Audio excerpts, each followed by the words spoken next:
আসসালামু আলাইকুম। আমার প্রিয় শিক্ষক, আমার ঢাকা বিশ্ববিদ্যালয়ের প্রিয় শিক্ষক, আইন বিভাগের প্রিয় শিক্ষক ডক্টর আসিফ নজরুল স্যারের কাছে আমার একটি বিনীত অনুরোধ। স্যার, আপনি সবসময় বক্তব্যের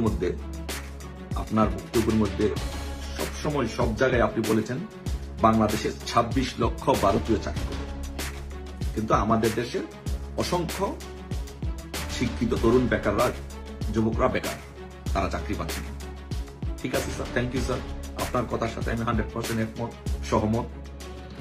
আপনি বলেছেন যে ২৬ লক্ষ ভারতীয় চাকরি করে। এখন আপনার কাছে স্যার, আপনি এখন দায়িত্বে আছেন, আপনি এখন সরকারের সবচেয়ে ভালো জায়গা আছেন বর্তমান অন্তর্বর্তীকালীন সরকারের, এবং এই সরকারের সেকেন্ড ম্যান হচ্ছেন আপনি। তো তাই এখন আপনার কাছে অনুরোধ স্যার, আপনি দয়া করে এই ২৬ লক্ষ ভারতীয় লোক যারা বাংলাদেশে চাকরি করে তাদের লিস্টটা একটু প্রকাশ করুন, কারা কারা চাকরি করে, নাম্বার 1। আর দ্বিতীয়ত, এই ভারতীয়দেরকে যারা বাংলাদেশে চাকরি করে তার এই ২৬ লক্ষ লোককে তাদেরকে ভারতে পাঠিয়ে আমাদের বাংলাদেশের যে তরুণ শিক্ষিত ছেলেমেয়েরা আছে তাদেরকে এখানে চাকরিগুলো দিয়ে দেবে। এটা আপনার কাছে স্যার বিশেষভাবে একটি অনুরোধ থাকবে। আর যদি আপনি স্যার এটি না করতে পারেন, আর আপনি যদি রাজনৈতিক উদ্দেশ্য চরিতার্থ করার জন্য দেশে প্রপাগান্ডা ছড়িয়ে এবং আওয়ামী লীগ সরকারকে হটানোর পরিকল্পনা হিসাবে আপনি ছাত্রদেরকে ব্যবহার করে জনসম্মুখে জনগণের সামনে এটি যদি একটি প্রপাগান্ডা গুজব হিসাবে সরিয়ে থাকেন, তাহলে স্যার দুঃখিত স্যার, আপনাকে কিন্তু স্যার এর হিসাব আপনাকে দিতেই হবে এবং এর সাজা আপনাকে ভোগ করতেই হবে।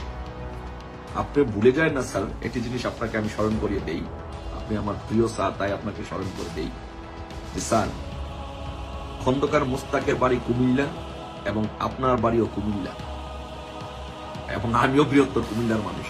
আপনাকে একটি কথা স্মরণ করে দিই, সেটি হচ্ছে যে খন্দকার মোস্তাক কিন্তু বঙ্গবন্ধুকে খুন করে অল্প সময়ের জন্য দেশের সর্বোচ্চ ক্ষমতায় ছিল। সেটা কতদিনের জন্য? অল্প সময়ের জন্য। তো আপনিও আওয়ামী লীগ সরকারকে এই খন্দকার মোস্তাকের হাত ধরেই গুজব এবং মিথ্যা প্রপাগান্ডার মাধ্যমে বাংলাদেশে আমেরিকা দূতাবাসের সহযোগিতায় ছাত্রদেরকে নিয়ে ভুল বুঝিয়ে তাদের মধ্যে প্রপাগান্ডা ছড়িয়ে এবং তাদেরকে ক্ষমতার লোভ দেখিয়ে এই সরকারের বিরুদ্ধে একটি আন্দোলন করতে সক্ষম হয়েছে। তো যদি আপনি এই ২৬ লক্ষ লোকের তালিকা প্রকাশ করতে না পারেন এবং তাদেরকে বাংলাদেশ থেকে বিতাড়িত করে বাংলাদেশিদের, আমাদের ভাই বোনদেরকে যদি চাকরি দিতে না পারেন, তাহলে কিন্তু স্যার আপনার খবর আছে স্যার, আপনার অবস্থা কিন্তু খন্দকার মোস্তাকের পরিণতির চাইতে ভয়াবহ পরিণত হবে। স্যার, আপনাকে একটা কথা বলি স্যার, আপনি তো এই সরকারের আমাদের সারা জীবন আপনি এই সরকারের বিরোধিতা করে গেছেন, প্রপাগান্ডা করেছেন সারা জীবন। এই সরকারের যা কিছু আছে সত্য মিথ্যা আপনি গুজব রটাইছেন সবাই। আপনাকে কি স্যার কোনোদিন জেলে যাইতে হয়েছে? আপনি কি স্যার কোনোদিন জেলে গেছেন? আপনাকে আপনার বাড়ি ঘরে হামলা করা হয়েছে? আপনাকে অপমান অপদস্থ করা হয়েছে? না, হয় নাই। কিন্তু আপনি ক্ষমতায় এই গুজবের উপর ভিত্তি করে ক্ষমতায় আসার সাথে সাথে আপনারা বাংলাদেশের সমস্ত স্থাপনাগুলোতে, বড় বড় স্থাপনাগুলোতে আপনারা হামলা করতেছেন। আওয়ামী লীগের প্রত্যেকটি নেতার বাড়িঘর ভেঙে জ্বালিয়ে পুড়িয়ে ছারখার করে দিচ্ছেন। স্যার, ভুলে যায় না স্যার, খন্দকার মোস্তাকের নাম নিশানাও কিন্তু বাংলাদেশের মাটিতে ছিল না এবং এখনো নাই। এবং খন্দকার মোস্তাক একজন সর্বজন ঘৃণিত একজন প্রাক্তন।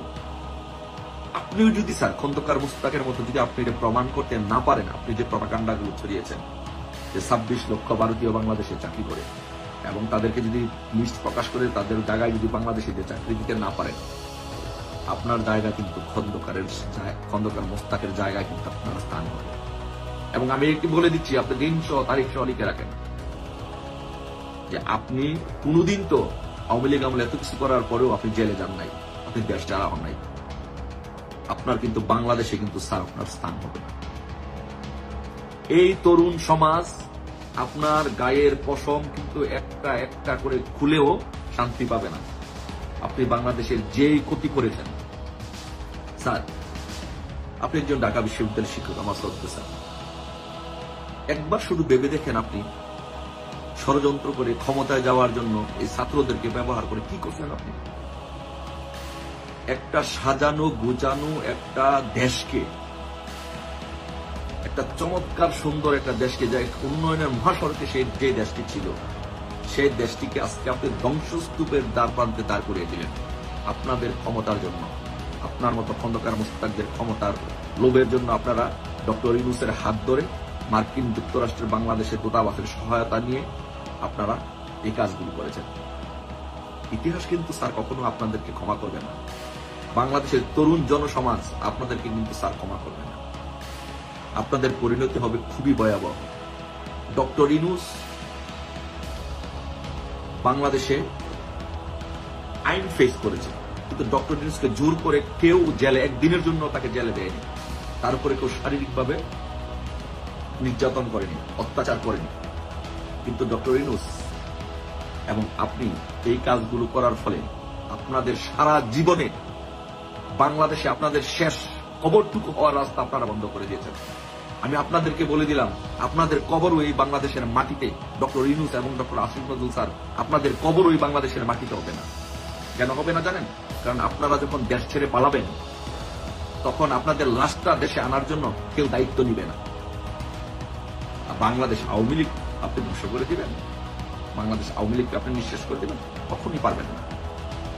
বাংলাদেশ আওয়ামী লীগের, ছাত্রলীগের, যুবলীগের হাজার হাজার লক্ষ লক্ষ কোটি কোটি লোক আছে যারা বঙ্গবন্ধুর জন্য, এক ডাকে বঙ্গবন্ধুর জন্য, বঙ্গবন্ধুর কন্যার ডাকে সারা দিয়ে জীবন দিয়ে দিন। আপনি ঘোষণা, আপনাকে আমি চ্যালেঞ্জ করলাম, আপনি শুধু আজকে বলেন যে আপনি প্রশাসন দিয়ে আপনি আওয়ামী লীগের নেতাকর্মীদের, ছাত্রলীগের নেতাকর্মীদেরকে নির্যাতন করবে না। উইদিন 24 আওয়ার, 24 ঘন্টার নোটিসে বাংলাদেশে ঢাকাতে 50 লক্ষ লোকের সমাবেশ হবে। এটার নাম বাংলাদেশ আওয়ামী লীগ, এটার নাম বঙ্গবন্ধু, এটার নাম শেখ হাসিনা। বাংলাদেশ আওয়ামী লীগ, বঙ্গবন্ধু ও শেখ হাসিনা এটি কোনো নাম নয়, এর অপর নাম হচ্ছে আবেগ এবং অনুভূতি। এক আবেগ এবং অনুভূতির নাম হচ্ছে বাংলাদেশ আওয়ামী লীগ, এক আবেগ এবং অনুভূতির নাম হচ্ছে বঙ্গবন্ধু, আবেগ এবং অনুভূতির নাম হচ্ছে শেখ হাসিনা। শেখ হাসিনা বাংলাদেশে আসবে, বাংলাদেশ আওয়ামী লীগ এই দেশে রাজনীতি করবে, আবার সরকার গঠন করবে, ক্ষমতায় যাবে, সবই করবে। শুধু আপনার মতো খন্দকার মুস্তাকরা এই বাংলাদেশে আর কোনোদিন আসতে পারবে না, এবং আপনাদের জানাজাও এই দেশের মাটিতে হবে না। শুধু এইটুকু লিখে রাখেন, আপনাদের এই অপকর্মের জন্য আপনারা এই দেশটাকে, একটা সাজানো গুছানো দেশকে যখন ধ্বংস করে দিচ্ছেন, এদেশের জনগণ যখন জানবে যে আপনারা এই কাজগুলো করেছেন আপনাদের ব্যক্তি স্বার্থ, চরিত্র চরিতার্থ করার জন্য, আপনাদের লোভ লালসার জন্য, আপনাদেরকে এই দেশ থেকে জনগণ বিতাড়িত করবে। সেই দিনটি বেশি দূরে নয়, সেই দিনটি খুব নিকটে। ভালো থাকবেন স্যার, দেখা হবে রাস্তাতে, কথা হবে স্লোগানে স্লোগানে। জয় বাংলা, জয় বঙ্গবন্ধু, জয় শেখ হাসিনা।